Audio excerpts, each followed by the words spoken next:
Looking at storylines, I'm not looking about external factors. I'm looking at this game specifically and what we've seen from these two players across the Premiership.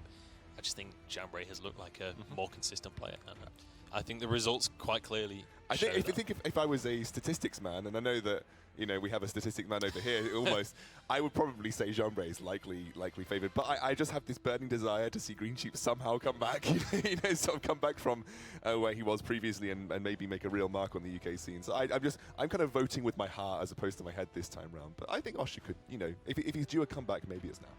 Maybe it is. Well, one thing that's interesting about this matchup as well is last week it was Osha that brought Druid and it was Jambre that brought Warlock. This week that's swapped around. Now, what kind of archetypes are you guys expecting those to be? Because when you think of Osha, last week he was very much control heavy. Do you think that his Warlock this week is going to be something like a Reno lock, or do you think it's just going to be more like that kind of disco lock? I would hope it'd be Warlock. I'd hope it'd be disco lock.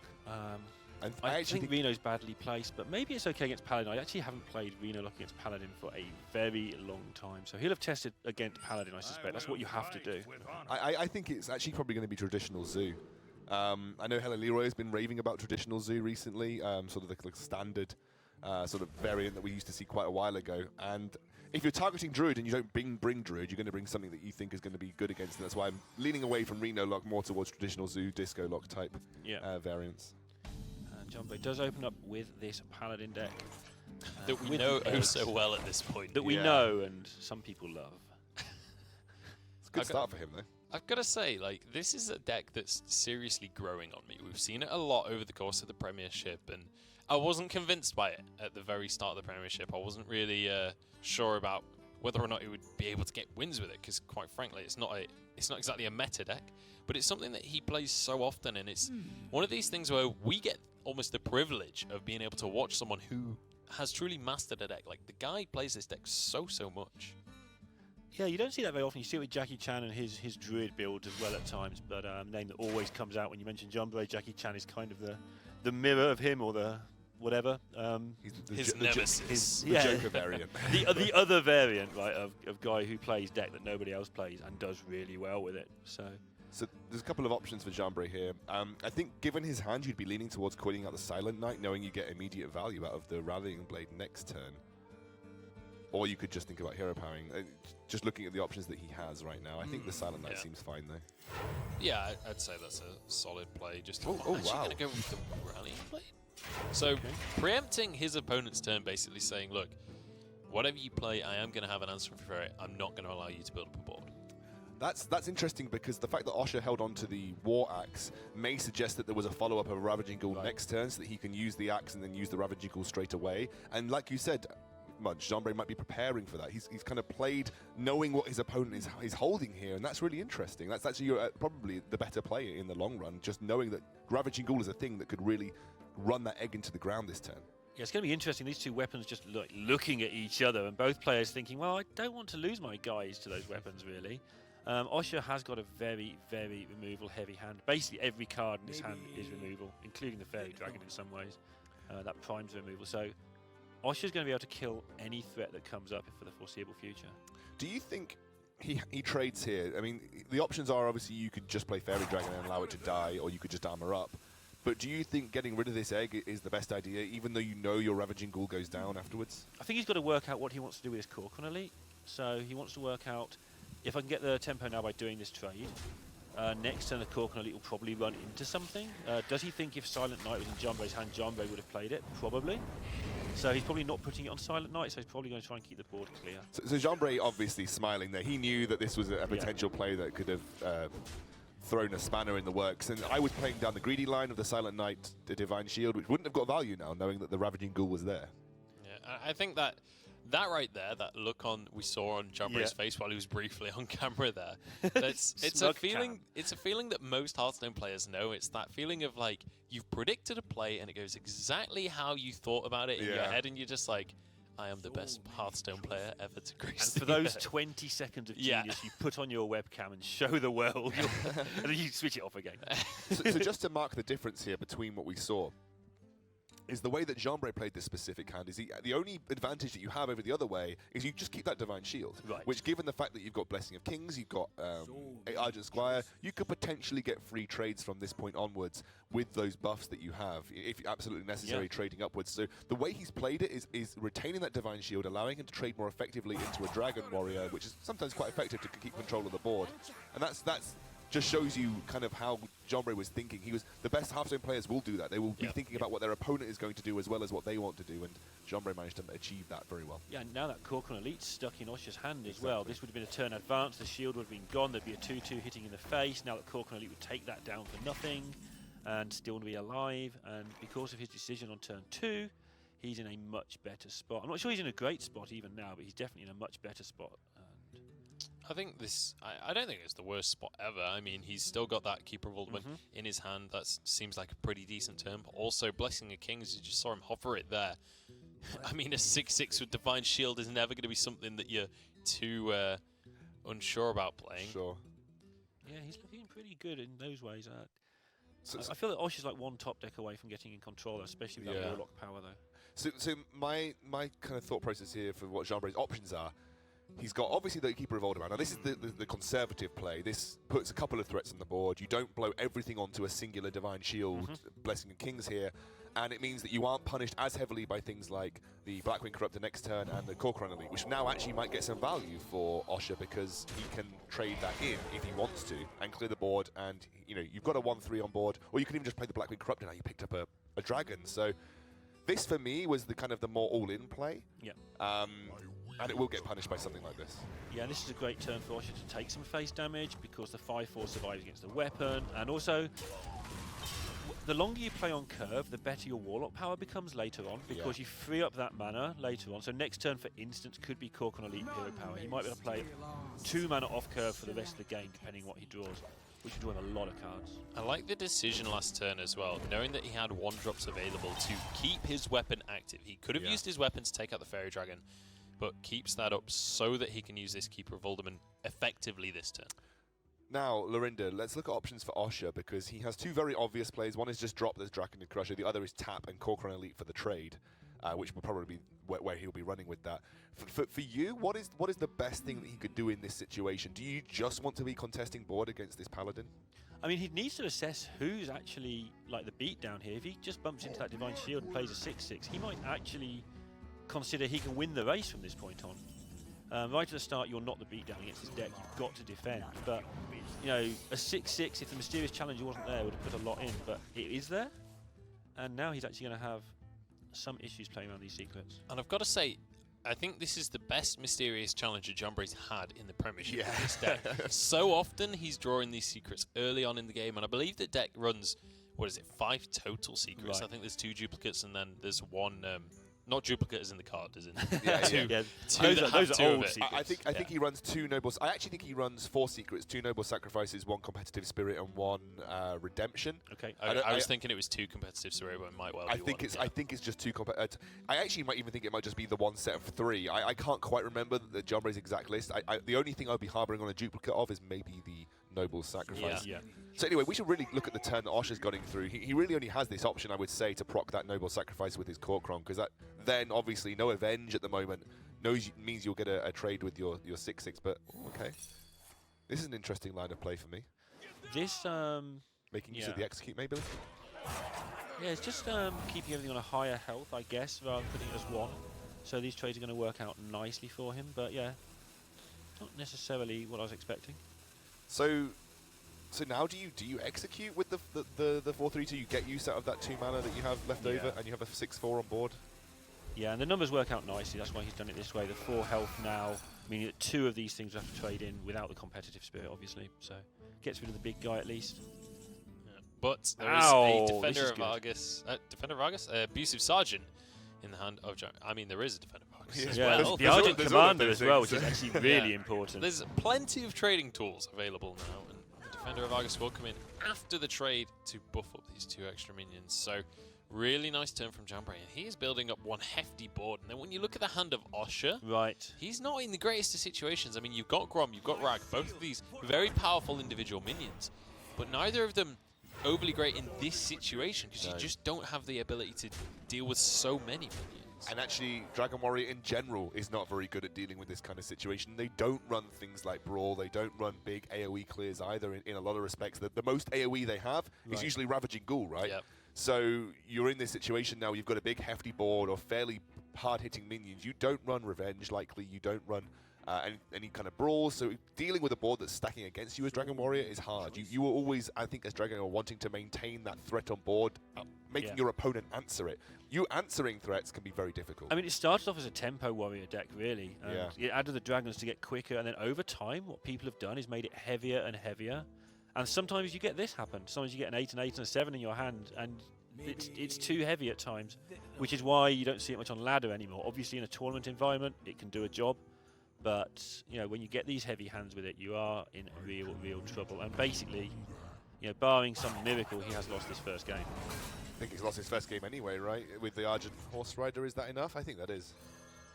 The Horse Rider should be exact lethal. I think he needed 6. Yeah. There we have it. So first game going the way of Jambre. Fantastic start for him. Green Sheep gonna have his head in his hands at this moment in Not time. like this. As Osha goes 1-0 down now. Jambre looking good in this series. And I've got to say, I know if I was in Jambre's shoes, that'd be a little bit of a sigh of relief just getting that Paladin deck out of the way. But then again, if I was in Jambre's shoes, I probably wouldn't be bringing the Paladin deck in the first place. I'll be honest with you, this is the first time I've seen that Paladin deck kind of smoothly sail through the turns, curving out quite nicely, getting Mysterious Challenger on 6 on a board state that has an impact with it as well. It's the first time I've seen Competitive Spirit from Jambre actually hit more than 1 minion. So this is a kind of a sigh of relief for even me in the Premiership as well, seeing this Egg Paladin finally do its thing. It's okay, it is actually a good deck. We've actually seen the viability now. It could have been different though if he hadn't played that weapon on turn 2. If he'd played the Silent Knight, as you highlighted at the time, if he played the Silent Knight on 2, the Divine Shield gets procced, it ends up getting killed by the Corkin Elite, the weapon kind of flails about and doesn't really do much, and suddenly he's taking a load of damage and he's on the defensive. So that turn 2 made a massive difference in the outcome of that game. Yeah, that's the thing I was about to bring up as well, is like, we can kind of mock the deck a little bit, and I think, to be honest, with the results it's had in the Premiership, to some extent the deck's earned a little bit of It's mocking. earned the mocking. Wow. But you can definitely see that, again, it's like we were saying before the game, Jambre is a pro at this deck. He is, I would argue, the world expert in this deck. And I mean, his overall results in all of Hearthstone, you know, he has been high up in Hearthstone Championship Tour events. He's not like a nobody who's bringing a meme deck. He is somebody who's good at Hearthstone. Possibly bringing a meme deck, but it's a deck he's incredibly good at. It's a personal meme deck. I mean, if you look back at some of the decisions that he made over what sort of we were coining out at the time and things like that, he actually made some very sensible decisions that he knew where his boundaries were. He knew what kind of threats he had to deal with at the time. So, you know, all credit to Jambre. He plays this deck inside out, and he's very, very good at it. Very, Joking aside, he is incredibly good at this deck. And it is Tempo Mage for Osha. Yeah, this is hard to play. This Tempo Mage deck has been driving me insane in practice at the moment. There's so many different things you can do. Like, you can try and get the board early and attack people, but you've got to know each matchup really well, otherwise you just mess it up. There is a multiple different ways to play Tempo Mage. You either play on curve, just slam things down and hope they can't deal with them and then eventually snowball out of control, or you do that kind of like, I save everything up, Flame Waker combos to clear the board like that, and suddenly I instantaneously turn the board in my favor. But knowing when to do that, like you said, Lorinda, is so important, and you've got to know those matchups. And in this matchup, it can be quite difficult to know what to do because Igor Hornbo can throw a massive spanner in the works for you. But it looks like with the hand that Osha's got, he's going to be going for that kind of on-curve play. Yeah, I mean, sometimes the deck tells you what you have to do. Like, when you have 0 spells in your hand, then you have to go for the board. He has got a pretty good-looking hand here against what I assume is probably a secret hunter, but we don't see a secret or any hints of it yet, really. The King's Elect throws a bit of a spanner in the works for me. That's an interesting card addition for something like a secret hunter that doesn't traditionally run a huge amount of minions, although maybe the not running a huge amount of minions is its vice in that sense where you do guarantee yourself potentially a Savannah Hymen coming off the King's Elect or the Ragnaros maybe. So yeah, maybe it is just mid-range then, because you wouldn't play Barnes with an Elec if you could help it either. Yeah. So be interesting to see what does come out here. Be interesting if the secret guy doesn't play Secret Hunter. So we've got to wait to see. I think the King's Elect is the likely choice because it contests the very annoying. Oh wow, okay. He's gonna say that this way round he prefers. I understand that choice as well.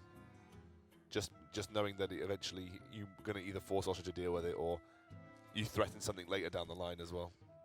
I feel like you, to some extent though, can get punished very heavily by something like a Frostbolt there, because he would just be able to go for the trade on the Frostbolt. But maybe that was the goal, right? Just to try and force out some resources early. Yeah, and now he gets this one to the face, obviously.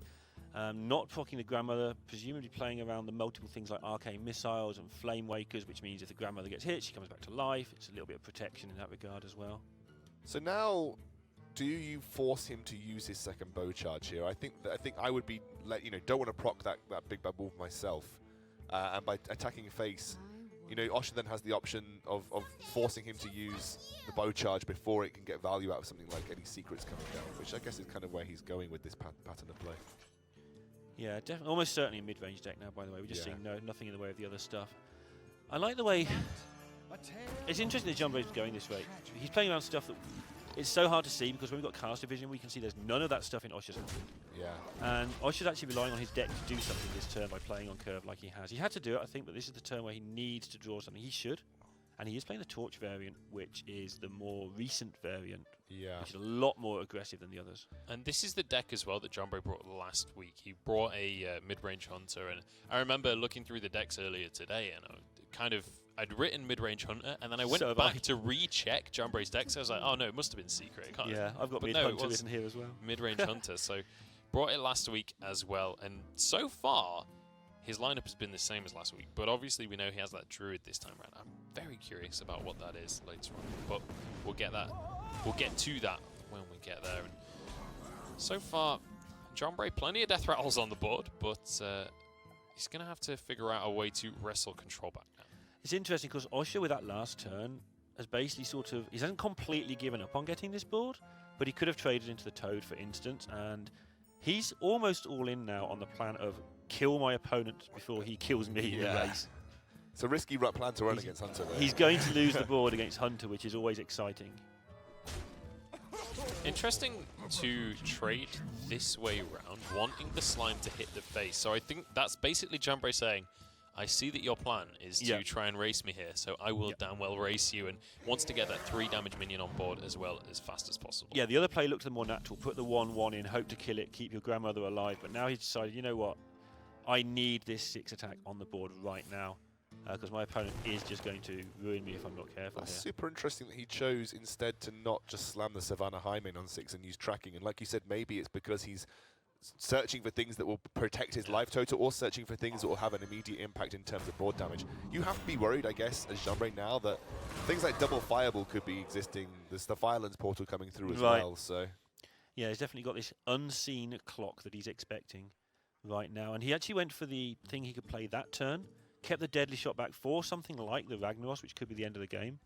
And just playing as many things as he possibly can right now. So the Acolyte of Pain is staring me in the face alongside the Arcane Intellect. I mean, this is just a tempo mage that's gone whole in on card draw. This is very, very similar to the deck that Amnesiac is playing at the World Championships.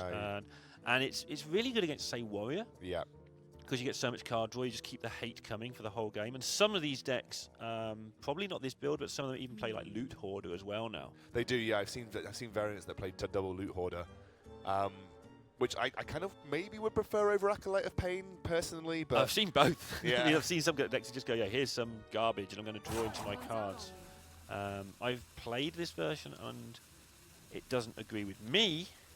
But Tempo Ninja's never agreed with me in general. It's just hard to play, that's the thing. But against Hunter, you'd think the Acolyte was pretty much a waste of space. But we shall see. We certainly shall. Jambre back on the accelerator pedal. Now, this is kind of the decision on, do I want to drop my Savannah, or do I actually have time for that? Do I just need to be going as aggressive as physically possible? Because that's kind of the decision he was making with the tracking almost, I feel. When he had that Savannah as an option, he was basically like, no, I need something that I can actually do this turn. I mean, he has the option to do 19 points of damage to the face this turn, but I don't, that's not the right choice because you'd burn yourself out, but it's just showing how close he is to getting lethal is why I want to highlight that. So he can set up a turn this turn that sets up lethal for next turn in some scenarios, or he can make sure he lives for 3 more turns, because 7 mana from a mage isn't that threatening. It's the 8 mana turn that scares the heck out of you. I think at this point, he's got a few options in terms of trading. You could also Deadly Shot as well if you want to make sure that you deny card draw from the Acolyte of Pain. Or Deadly Shot beforehand. I think maybe he's just going to Deadly Shot and go face. And just take his chance because this sets up next turn lethal. Next turn lethal, okay, yeah. So just removed a thing while he had the 3 mana. He didn't need the 2 damage from the hero power because he has so much damage in hand and on board. So he just wanted to deny something of his opponents for the sake of that too, because the damage he didn't stop him from getting next turn lethal, but removing the minion may stop his opponent from having next turn lethal. What to do? Absolutely. Obviously, he'd have to get through this. By removing the Acolyte Pain, it means he doesn't get like a value trade into the 5-1 either. He's going to use the Firelands Portable to the 4-3, but I think we know that this is pretty close to lethal now for Jambre. Yeah, very much so. He was looking for Doomguard there. That's always the all-in tempo mage panic play. It's like, can I get Doomguard? No, I can't. And it's going to be 2-0 for Jambre. Well, a convincing start for Jambre, to say the least. 2-0, but also 2 very quick games coming out from him. Kind of very little hesitation in terms of what the playstyle is. And it was the second he saw the aggressive play come out from the mage, the second it was like, okay, I'm going to try and end the game as fast as possible, he was like, I don't think so, buddy. You're against the hunter. He just flicked the switch and started playing like a hunter rather than whatever he was doing for the first 2 turns, which was just being careful, see which way it's going to go. Tempo Mage has those options, so he sort of kept his options open and didn't force the Tempo Mage down to root. When his Tempo Mage committed, he went, okay, I'm going to go this, and I'm going to beat you this way. Yeah, I've got to say, it did feel a little bit unfortunate for Osha in that game. When you think of Tempo Mage, you think of the Arcane Missiles, Flame Waker, you think of your Frostbolts, you think of all of this ability to control the board, like your Arcane Blasts as well. We didn't see any of that for the whole game for Osha. That's kind of what you have to point out there. Although he had good early minions, you've got the Cultural Sorcerers, you've got the Sorcerer's Apprentices, you didn't have anything to get value out of those minions. You didn't have the early board clear that Tempo Mage likes to bring in terms of what it can play style. As you take something off the board, when you play something, you can try and maintain a board state that always requires an answer, and you always have an answer to the opponent's board state at the same time. Didn't have any of that. There's no, like you said, no Arcane Missiles, no Flame Waker, no Arcane Blast, no Frostbolts. None of these tools that make Tempo Mage so early at controlling the board state from turn 1 to 4. And that just meant you would then end up playing catch-up to Hunter, and playing catch-up to Hunter, as we know, in most cases, never goes in your favor. Right. Okay, so now looking towards the Druid. You've been looking forward to this, haven't you? I have. I want to ask you guys what you think it's going to be, because knowing Jambre, I don't think Beast Druid is that far of a cry. It's really not, is it? However, you would say that the Ramp or the Malagos would be a safer pick, but I could believe a Beast Druid. If you told me Jambre's bringing a Beast Druid, I'd just straight up believe it. I wouldn't be surprised to see Jambre bring a Beast Druid, to be fair. I think he's brought this deck before, right, in Beast variant, so maybe. I definitely would not be on the realms of possibility that Jambre is bringing a Beast Druid. Yeah, it might happen. it really might be a Beast Druid, which has its place. We have seen people bring Beast Druid to events and do well with it, but I hope it's Malagos Druid. Yeah, I've got to say, I'm not overly convinced by Beast Druid. I played it a bit in ladder as well, just to make sure that I'm up to date on how it all works and everything, and it never quite feels consistent enough. It's Are like you not when good it's at good, turn 5 Tiger, turn 6 Menagerie Warden? If not, you're doing it wrong. I am great at that on the grounds that it's in my hand. It's just so rarely in my hand. But here we go. Looks like it's going to be Token Druid coming out from Jambre. Token Druid, so splitting the difference, it's the more aggressive of the real Druid decks. You know what I mean? Yeah, I mean, I can't really argue with that. I mean, this is definitely a deck that has been seeing some play on ladder. I know Jackie Chan runs a very sort of tailored list with the Wisps of the Old God. He was the guy that kind of made that popular a couple of seasons ago. He still swears by that as his deck that will get him to Legend every single season. And with the Savage Roar inclusion for Jambre, that's spelling out that his win condition is more along building those tokens and getting Savage Roar down, as opposed to relying on something like your Arcane Giants or Yogg-Saron's, even though I'm not sure if this deck variant actually runs Arcane Giants. I wouldn't be surprised to see 2 just stuck in there, because obviously spells synergize so well with Violet Teacher in the first place. And Osha's going to go back to his Dragon Warrior here, but he's got a very clunky early hand. Yeah, he hasn't picked up the ghouls, which he really would want against this, but obviously he doesn't know that's... Oh my god. Oh my god. So he doesn't know that's what he wanted. So it's a Token Beast Druid, the best kind of Beast Druid. The best kind of Beast Druid you can have. It's Token Teacher, Beast, Savage Roar, Menagerie Warden, Druid of Death. So like a sort of a very token slash big hitting heavy, just fill your board up, hope that Savage Roar gets an impact at some point. Well, I mean, Osha's not going to see it coming. He really got to isn't. give that to Jambre. I mean, And I think this goes back to what Hello Leroy was saying, right? He's like, I don't want to go against Mysterious, I don't want to go against Jambre because they'll bring strange things. This is a perfect example of the strange stuff that Jambre likes. He's going to be happy that he picked up that Ravaging Ghoul last turn because this Jambre's going to make a whole bunch of stuff here. And he does avoid the trap of playing the living roots at least. I think Jambre is just an expert of playing around Ravaging Ghoul. Yeah. That's He twice really in is, this right? series. I mean, this one's a bit more easy to play around because it's straight into the turn 3 of a Dragon Warrior that's kept a card, and not played War Axe. So there's every chance he thinks that Frothing Berserker's the Ghoul anyway. So this is a really interesting deck choice coming out for Jambre, and kind of really belies on the fact that he definitely needs to get an impact with Savage Roar as this game progresses. That kind of is that win condition that he's got in hand right now. I'm interested to what beasts he actually has in the deck to have Menagerie Warden to be copying. Double Savage Roar as well. I mean, that is odd because we don't often see double Savage Roar in Token Druid decks. Sometimes they only run one because only one is all you need at some point. But this is kind of going throwback to where double Savage Roar was meta for Druid. Not quite Force of Nature Savage Roar, but along those lines. That's very interesting to me. Jambre playing around the second Ravaging Ghoul. I think, again, maybe because Osha kept a card in his opening hand. Yeah, and he hasn't seen him play it yet. So a little bit worried about that. But yeah, playing around it sensibly. Still got decent stuff going on anyway. And one reasonable draw from the top of his deck. And I'm sure his deck will be full of reasonable draws. That's what these aggro decks do. Yeah. You know, I think Osha could be in a lot of trouble here. But if it's not a decent draw, then this game could turn right in Osha's favour. That's not a decent draw for this turn, but it's definitely a decent draw for where the game progresses to. That's probably. I'm guessing this is where that tops out Munch. This deck. I'm assuming this is where the top game. You passed that to me like I know the random Come on, beast Munch. token Come on, Munch. druid. I like to get you involved from time to time. I guess. I hope so. I don't know what else is going to bring in like Yasiraj or something, but yeah, I would assume that. To be honest, I wouldn't have really expected a Ragnaros in it at all. But there you go. But then on the other side, Osha's turn now. I mean, I wouldn't be too surprised just to see him slam Azure Drake. I think this is the Curator variant Druid because obviously with Sir Finley Murgleton in there, I think this is that Curator Druid.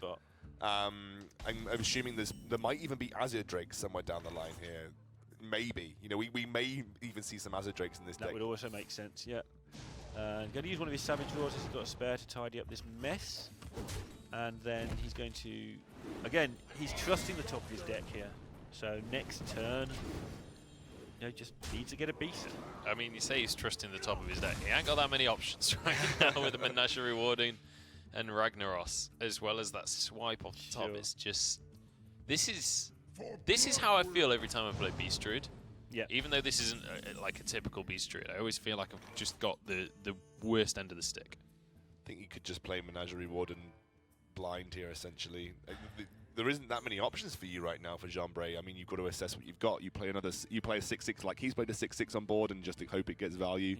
In terms of trades. The only other option would have been something like Power of the Wild Swipe to make a very poor trade in your favor. So it feels bad, man. But this is kind of the only play line I think he had. Yeah, the other option was swipe, trade, ping, and not put anything on the board, and that just looks really grim.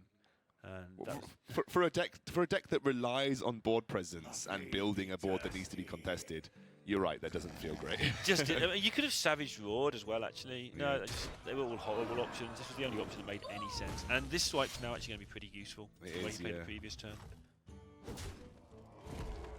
Yeah, certainly a little bit of a silver lining for Jambre there, getting a nice swipe to go with. The question is, what else does he do with this turn? I think the answer is just going to be ping face, or actually just going to drop the 3/2. Interested to see him doing that, to be quite honest, considering there's a Fiery Warwick and a Fairy Dragon out. The problem is the Warrior deck can soon swing this around by playing 2 decent minions in a turn, and it's going to get the card advantage later from the Curator or from these Azure Drakes as well. So you've kind of got to fight for your life all the time you can.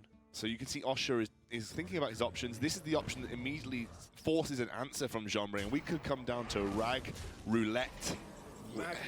Which has been deciding a lot of games recently. Ragnaros has come back in as that RNG factor. But there is a couple of options for Jambre to think about. I think he's going to go for the this is just an easy clear, even though Yeah. he's got rid of his original win condition of his Savage Roars, but he does have next turn Raven and Ragnaros, 2 Rs. And you need to sort of beg an answer from the warrior. He might not have an execute in hand. He might not have that ability to trade effectively here. And if he, if Osha could be thinking about, well, I've got an Azure Drake. Maybe I do that first with a card draw.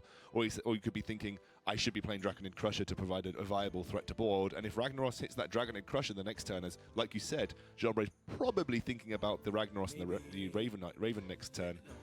Then you could end up have a big swing. So this is a hard decision because he could have been mana efficient on the 6 and the 3. Or he can go with the Azure Drake like you called and see what he actually gets. The thing is with playing Draconid Crusher on this turn is you've already used one of them and your Grommash. You're starting to run out of major threats at that point. So do you actually want to risk playing another one as just a 6/6, or do you need to save that until later on in the game? I think it's okay as a 6/6. You do have that refuel with Curator later.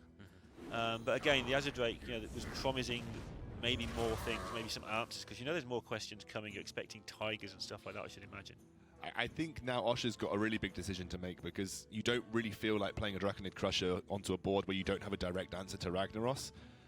So I would be tempted to say, top deck me an execute, please, Azure Drake, and then you just hope. If there's executes in there, which there should be. We've seen one already, I believe. So he executed. There's no reason not to, but ever since the nerf, weird things have been happening to decks. He executed the Mysterious Challenger. Right, of course he did. Yeah. This is interesting. He's just going to activate the Draconid Crusher, which is essentially either going to force Jambre to ping it and hope and go for the sort of the Ragnarok like we've talked about. Look at this swipe, though. This swipe's going to be absolutely amazing. The Marquis Visage is great to start that turn off as well. As a Violet Teacher, it will mean that he can't ping, but now he won't need to. It's big enough. Originally he needed to, but... Because Osha didn't know there was swipe in hand, so what he's saying is you have to ping Ragnaros and hope that you get a trade here, but now it's a 50-50 as to whether Ragnaros basically wins the game for Jambre. Or wins the game anyway, yeah. Because his face is kind of winning the game as well, like you say, unless that execute pops up. Can Sir Finley Mergleton save the day here for Osha? There was a way that he could win if he'd drawn... Wait, no. I was going to say if he'd drawn Alex Strauss as champion, then Azure Drake to top deck another Alex Strauss as champion, but you wouldn't get post charge because you didn't have a dragon in hand. So I think you Azure Drake here and see where you are because you want to know what you've got to do with Finley. Yeah. So let's see where we stand and then decide what hero power we need to pick up. Well, there's the Alex Strauss as champion. Yeah. Now we need to pick up a hero power. Yeah, so we're probably trading in... are we trading into Ragnaros? Or are we going all in here and just saying, Ragnaros, you're going to miss? Ragnaros, well, yeah, that's it. Needs a ping, almost. It's a difficult one, but Life Tap's just not going to get him out. I think you take Fire Blast here and ping the Raven. I think I'm on board with that. I think you play to your win condition of, right, I'm probably just going to slam face and hope Ragnaros is on my side. Yeah, I think you do. Because I think if you trade here, you're probably not winning the longer game here. It's a really hard decision. This could be, if he trades, it's a race to see who gets Curator, I think. I think at the same time with the trade, though, when you look at the rest of the board state, it certainly favours Osha, just straight up on board. His feels stronger. Actually, you've seen a lot of big threats from Jambre come down, I suppose. Yeah, you have seen a double buff as well. Yeah, you've seen both Savage Draws, you've seen one Mark of Visage. What would panic me would be Wisps of the Old Gods top deck. That would not be a fun turn. But anything like a Tiger or something would just win the game. If that, I'm assuming that's in the deck. But so now that Osha's taken ping, you've got how much damage you got on board? If you just go charge ping face, are you going to go for like the absolute race here? Because you could get, how much damage can you get down straight away? Is that 6-7, and then you can maybe top deck another swipe or something? I mean, this is an interesting one because do you trade and then end up being behind on board and then have nothing to show for it? Or? Yeah, I think he's trying to work out if you can get some trades with some magic numbers where you end up leaving up two bad guys, but they both sort of can't both be killed by the one thing you leave up, something like that. He's actually going to cloak it up and go face. Okay. Oh, so he's going for the next turn win here, which is kind of along the lines that we were thinking. I just thought he might have charged originally. So he's 1 damage off lethal next turn with the ping and the 3-2 if you go that route. That's not Falco. That's not going to get you much further. You're going to need to start. So you've got to kill the 2 minions. You've got to. Otherwise you actually lose. That's not even a strategic decision. That's just a thing you have to do. So then Jambre's then hoping, well, I'm on a 2-turn clock for definite, right? Because if I can't get lethal next turn, all I need is 1 ping the following turn. He's going to be forcing trades because he needs to, because of the position I put him into. And that means he's not going to be top decking anything that's going to do 15 damage to face because he's already used his Grommash. Yeah, it's looking really good for Jambre. It's looking like Osha's kind of damned if you do, damned if you don't right now. I'm not sure if there's any way he can set up a lethal before just dying to Ping. 4 damage next Yeah. turn and ping the turn after. But he's got to work out how he can do that best. Whether he wants to leave any minions on 1 health, for instance, because then if that gets pinged, so if this Azure now gets pinged, that's a turn off his clock, even though it's a turn the other way as well. Yeah. So you actually next turn, so unless if Jambre doesn't win this turn, which he might do if he put up deck something from Azure Drake. Mini Azure Drake. Mini Azure Drake into we can't see. There's arrows, The there's all Azure sorts Drake- of ways to this. the Oh my Azure Drake goodness, broke look at these everything. things. And he It's his blows king, up! he's What blown an up, ending! something's happened. Jambre wins 3-0 with a mini Azure Drake. A mini Azure Nobody Drake. knows. Nobody It knows is how or something. why. But You he don't know how, definitely or won. not, but we know really. It He was must have drawn swipe, is what I'm going Yeah. with. Swipe or roots. living roots. He must have drawn swipe or living But roots. the bigger picture is he won that 3-0. He goes on to the finals at that beautiful studio next week. Or Yes, he another does. Druid of the Saber. And Green Sheep misses out yet again. Another Yeah. Druid of the Saber as well. And Green Sheep's had a season of doing really, really well, not just here, but in other events as well, and missing out by 1 win or tiebreakers in various events. Must be heartbreaking for the Sheep. But for Jambre, showing that you play things you're good at, they don't necessarily have to be things that everyone else is playing. Gets himself to that finals, and he'll be looking to prove himself further than just guy who made the finals. He's a really serious contender for this. Yeah, and you know, Jambre's had success in his past as well. So, you know, coming into this season of the Premiership, we were saying about Jambre, this guy could be a contender for finals. Absolutely proving it here tonight as he qualifies himself. So we actually have now our 4 players qualified for our finals, and the rest of the night is going to be playing for seeding. You look like you're itching to tell me something, kid. It's just because I wanted to touch on this storyline that we've been plugging all season for Jambre, and it's kind of been wavering up and down how we've been feeling about it. We came in, Jambre was, this is the big shot. The guy who's been to HCT, he's had some experience on a European level, he's really coined some cool decks in the past. Then he kind of slumped in performance. You're like, is he really